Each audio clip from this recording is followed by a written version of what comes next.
So ngayon mga teknik, tignan naman natin kung umaandar to, kung bumubuka ba tong ating drain motor kasi to tawag drain motor. Hinahatak niya to para mabuksan yung valve dito para tuloy-tuloy yung tubig, at the same time yung clutch para umiikot yung pinaka tab during spinning. Tignan yung teknik, bumubuka siya. Ayan o. Yun. So hanggang dun yung kanyang buka. So okay, normal po yung kanyang drain motor.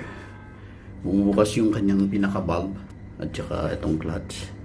Ngayon, buksan natin ito mga teknik. Tingnan natin kung mayroong mga duming naipon dyan. Dito kung may.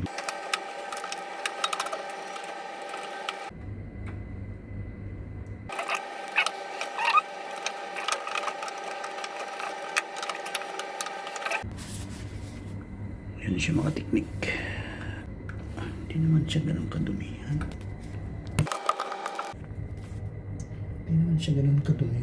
Ito.